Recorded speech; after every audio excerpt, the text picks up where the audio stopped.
itu ada salah satu kendaraan juga yang terhempas dan dia berhenti di tiang dalam bentuk sudah gepeng. Bisa dibayangkan hempasannya, kekuatan hempasan tsunami-nya.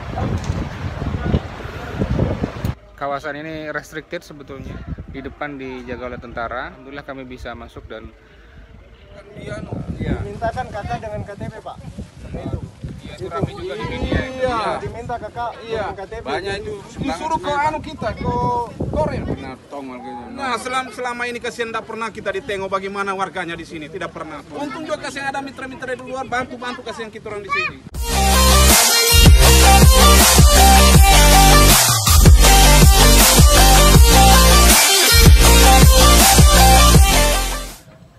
Saya lagi di lokasi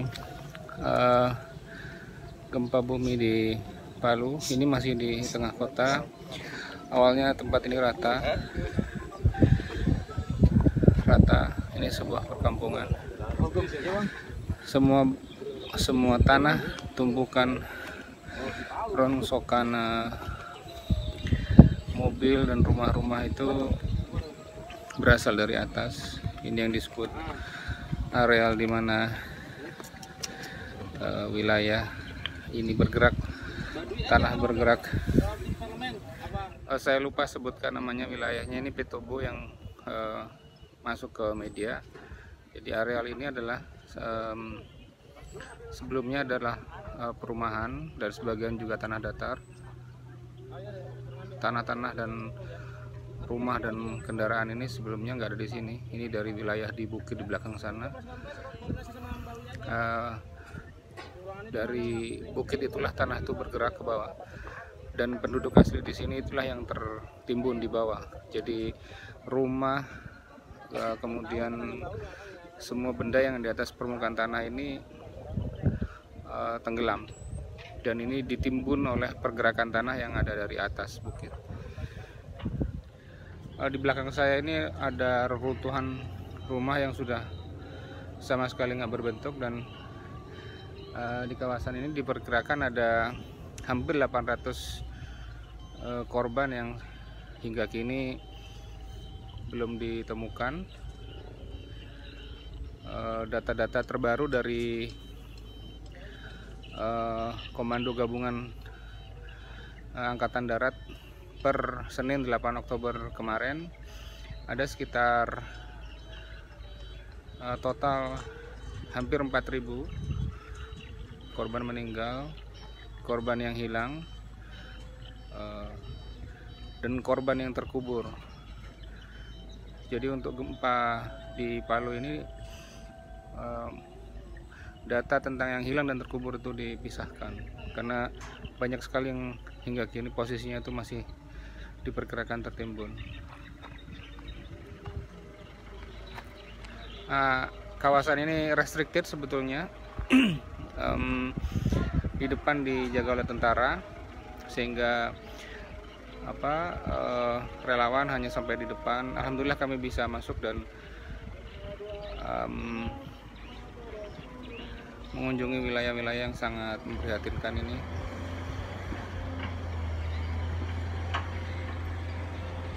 Kita saksikan situasinya. Pada hari Kamis besok tanggal 11 Oktober fase evakuasi dan penyelamatan kemungkinan besar oleh BNPB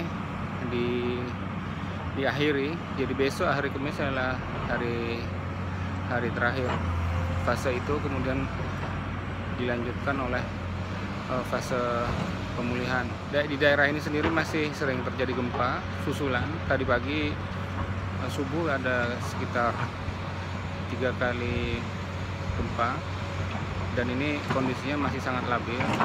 Jadi jika pencarian dilanjutkan, selain kondisi jenazah jika memang masih ditemukan sudah tidak mungkin diselamatkan, tidak mungkin dikenali, ada resiko terkait penyakit juga, dan ada resiko juga kemungkinan turun hujan dan gempa susulan membuat wilayah ini masih akan tetap rawan.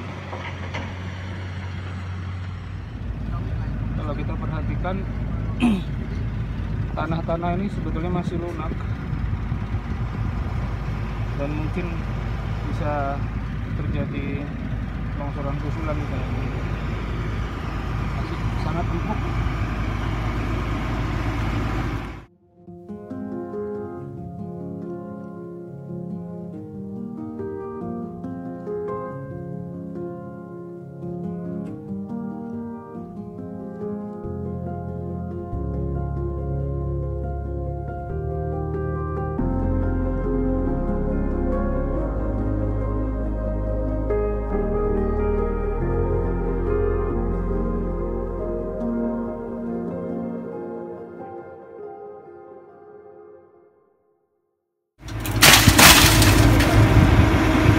Tampak warga masih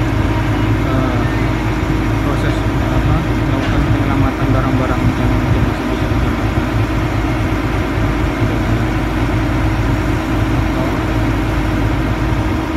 Ini adalah timbunan kerusakan rumah yang belum diapa-apakan. Kecil ya masjidnya. Ini saya sering sholat kalau saya ke di sana. Ini adalah tanah beraspal, sebetulnya tidak di sini di tempatnya. Aspal ini bergerak dari ketinggian di bukit sana, bergerak kemari karena longsoran, karena tanah yang labil. Dan ini adalah rumah-rumah. Setelah ini kami akan ke lokasi terjadinya tsunami dan melihat apa yang bisa kita bantu di sana. Sekarang kami di lokasi di pantai di mana terjadi hempasan tsunami. Itu ada 2 mobil nempel di belakang, tersapu ombak dan nempel di dinding seperti lempengan logam. Itu di belakang itu ada pantainya.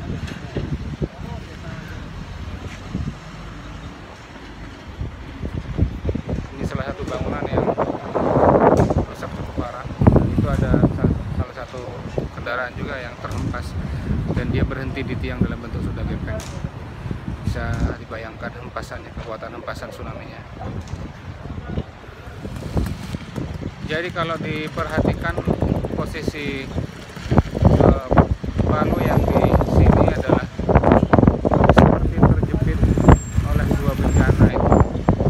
Gempa itu menimbulkan longsoran di laut dan itu yang kemudian menimbulkan tsunami. Gempa yang sebetulnya posisinya di daratan itulah yang kemudian membuat longsor dan juga membuat likuifaksi. Juga di belakang itu adalah dataran tinggi. Posisi kota ini seperti terjepit antara laut dengan dataran tinggi. Jadi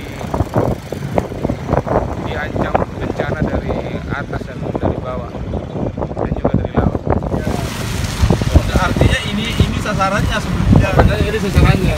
Ini coba yang naik dengan tambah ini sudah Pak. Ini dulu lah daratan ke sana sampai ke tengah itu.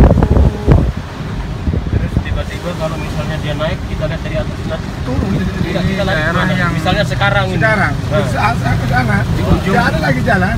Tidak ada jalan. Jembatan warna kuning yang kemarin viral karena ini dijadikan tempat untuk melakukan praktek penyirikan yang dipimpin sendiri oleh wali kota. Jadi yang disapu. Kalau nomornya Inilah kerusakan yang paling besar. di sini sebenarnya sasarannya yang